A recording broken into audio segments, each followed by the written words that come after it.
Brought to you by Palvi Agrico. पालवी ॲग्रिको, भारताचा पहिला AI तंत्रज्ञानावर आधारित B2B आणि B2C ई-कॉमर्स प्लॅटफॉर्म. शेतीसाठी जे काही लागणार थेट तुमच्या बांधावर पोहोचणार, मोबाईलच्या एका क्लिकवर.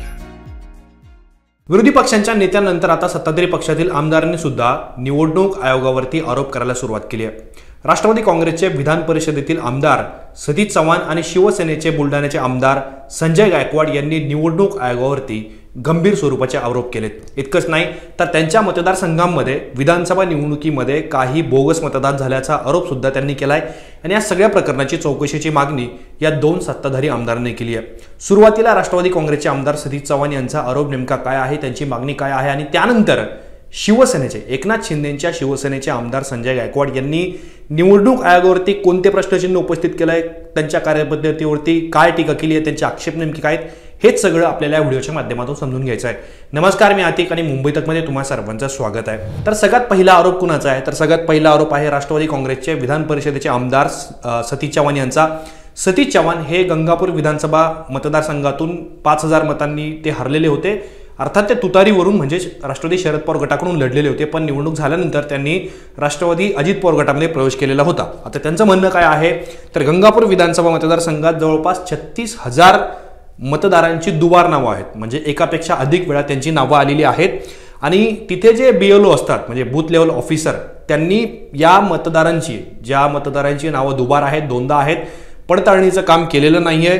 दुबार नावांकडे निवडणूक आयोग दुर्लक्ष करत आहे आणि अनेक ठिकाणी 2पेक्षा अधिक वेळा मतदारांची नावं आलेली आहेत आणि त्यांचा आकडा 36,000च्या आसपास असल्याचं सतीश चव्हाण यांचं म्हणणं आहे. हाच आरोप राहुल गांधी यांनी अनेकदा केलेला होता की मतदारांची नावंही अधिक वेळा आहे, त्यांनी मतदान केलेलं आहे आणि निवडणूक आयोगाने या सगळ्या प्रकरणांकडे कानाडोळा केलेला होता. त्याच आरोपाचा धागा हा सतीश चव्हाण यांनी पकडलेला. त्यांनी एक इंटरेस्टिंग उदाहरण त्यांच्या पत्रकार परिषदेमध्ये दिलेलं होतं. एक त्यांनी एका सरपंच महिलेचा उल्लेख केला, जी सरपंच महिला ही रांजणगाव MIDC तो जो सगळा भाग आहे, वाळूज रांजणगाव, त्या सगळ्या भागामधील ती सरपंच होती आणि त्या सरपंच महिलेचं नाव हे यादीमध्ये 3 वेळा आलेलं होतं, 3 ठिकाणी आलेलं होतं आणि त्यांचा इपिक नंबर सुद्धा वेगवेगळा होता. एरवी काय होतं की एखाद्याचं नाव जर डबल झालं असेल तर ते इपिक नंबर जवळपास सारखा असतो, पण या केसमध्ये सतीश चव्हाण यांचं म्हणणं होतं की त्या सरपंच महिलेचा इपिक नंबर सुद्धा वेगवेगळा होता.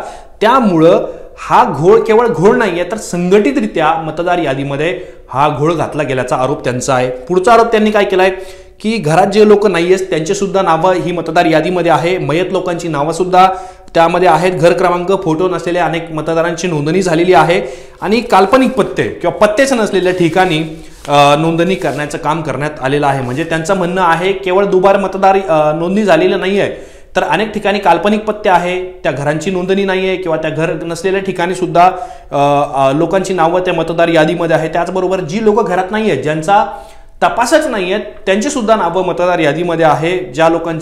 जे लोक मृत्यू पावलेले आहेत किंवा जे लोक स्थलांतरित झालेले आहेत त्यांची सुद्धा नावं ही मतदार यादीमध्ये कायम आहे, असा त्यांचा आरोप आहे. सगळ्यात महत्त्वाचा आरोप त्यांनी पुढचा काय केला आहे, गंभीर आरोप स्वरूपाचा.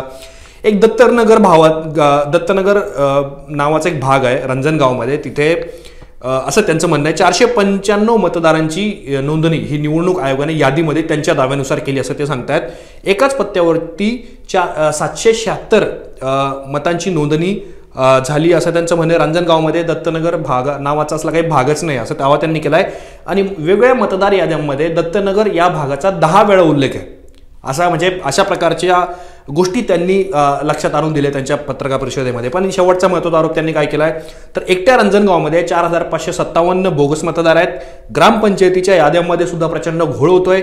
विधानसभेची यादी झेडपी निवडणुकीत वापरली जाऊ नये आणि जिल्हा प्रशासन हलगर्जीपणा करते. आता अर्थात सतीश चव्हाण यांनी या सगळ्या याद्यांचा रेफरन्स जरी दिलेला असला तरी तो विधानसभा निवडणुकीचा आहे. रांजणगाव गावातली मतदार यादी असेल किंवा आजूबाजूचा परिसर असेल, तिथे मतदार याद्यांमध्ये कशा पद्धतीने चुकीच्या गोष्टी होत आहेत हे सत्ताधारी आमदार म्हणून सतीश चव्हाण हे आता समोर आणून देत आहेत आणि त्यांनी त्याबद्दलचे राष्ट्रवादी काँग्रेसचे पदाधिकाऱ्यांचे नेत्यांचे काही आक्षेप सुद्धा जिल्हा प्रशासनाकडे किंवा निवडणूक आयोगाकडे नोंदवलेले आहेत. त्यातून ते काय मागणी करतायत, तर सगळ्यात पहिली मागणी या सगळ्या प्रकरणांकडे पडताळणी करण्याचं ज्याचं काम होतं, चौकशी करण्याचं ज्याचं काम होतं, तो बूथ लेवल ऑफिसर म्हणजे BLO ह्याला तातडीने सस्पेंड करण्यात यावं अशी मागणी सतीश चव्हाण यांनी केलेली आहे आणि आमच्या आक्षेपांचं निराकरण करण्यात यावं. म्हणजे आम्ही जे आक्षेप निवडणूक आयोगाकडे देतोय, अधिकाऱ्यांकडे देतोय, त्याकडे दुर्लक्ष करण्यात येतोय.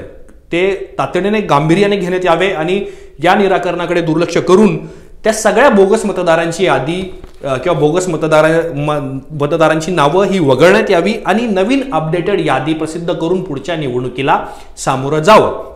सतीश चव्हाण यांचा बोलण्याचा रोख हा प्रामुख्याने जिल्हा परिषदेच्या निवडणुकीकडे होता, नगरपंचायतीकडे होता, ग्रामपंचायतीकडे होता, पंचायत समितीकडे होता, महानगरपालिकेकडे सुद्धा काही प्रमाणात होता.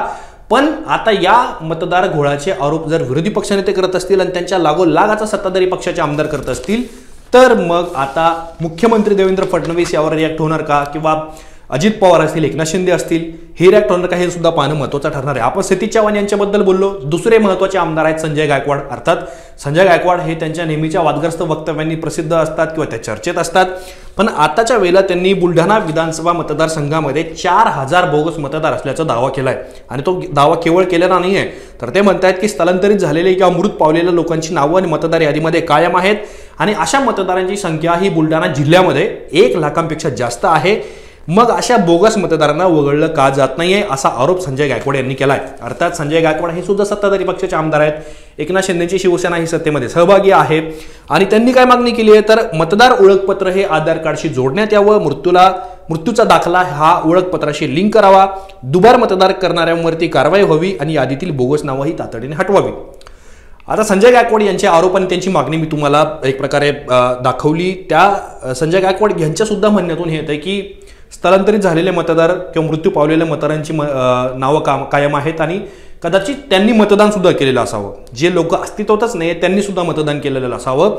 दुसरा महत्त्वाचा मुद्दा ते काय म्हणतायत की 4,000 मतदार हे माझ्या विधानसभा मतदारसंघात आहेत. म्हणजे अर्थात त्यांचा विजय जरी निसटता झालेला असला तरी सुद्धा ते 4,000 मतदार असल्याचा दावा करतात, बोगस मतदार असल्याचा दावा करतात. निवडणूक आयोगाच्या कार्यपद्धतीवरती त्यांनी आक्षेप नोंदवलेला आहे. ज्या पद्धतीने सतीश चव्हाण सांगतात की BLOंनी काम केलेलं नाहीये, ते सुद्धा हेच सांगण्याचा प्रयत्न करतायत की निवडणूक आयोग हे सुद्धा या सगळ्या प्रकरणाकडे दुर्लक्ष करताय. मतदार ओळखपत्र हे आधार लिंक करण्यात यावं, त्याचबरोबर मृत्यूचा दाखला हा निवडणूक आयोगाच्या ओळखपत्राशी लिंक करण्यात यावा, म्हणजे हे बोगस नावं जे आहेत हे सगळे गैरप्रकारचे आहेत हे थांबतील असं त्यांचं म्हणणं आहे.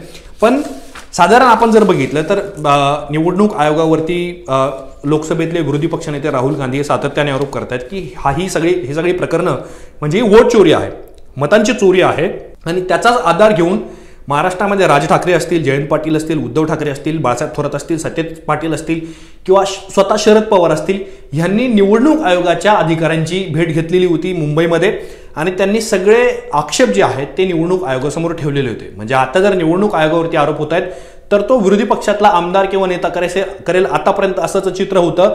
पण आता इथून पुढे सत्ताधारी आमदार सुद्धा आरोप करायला लागलेत. सतीश चव्हाण राष्ट्रवादी काँग्रेसचे विधान परिषदेचे आमदार आणि आता बुलढाण्याचे शिवसेनेचे आमदार संजय गायकवाड यांनी सुद्धा आरोप केलेला होता. यापूर्वी परिणय फुके जे भाजपचे आमदार आहेत त्यांनी सुद्धा निवडणूक आयोगाबद्दल त्यांच्या कार्यपद्धतीबद्दल प्रश्नचिन्ह उपस्थित केलेले होते. जे स्थानिक पातळीवरती भाजपचे काही नेते आहेत त्यांचं सुद्धा असंच काहीसं मत होतं. पण प्रामुख्याने आता शिवसेनेचे किंवा सत्ताधारी राष्ट्रवादीचे किंवा सत्ताधारी म्हणूयात आपण सत्ताधारी आमदारांनी आरोप केल्यामुळे सुद्धा आता निवडणूक आयोगाच्या कार्यपद्धतीवरती प्रश्नचिन्ह निर्माण होत आहेत. अर्थात याकडे या सगळ्या प्रकरणांबद्दल हरकती, सूचना, आक्षेप हे निवडणूक आयोग स्वीकारत आहे.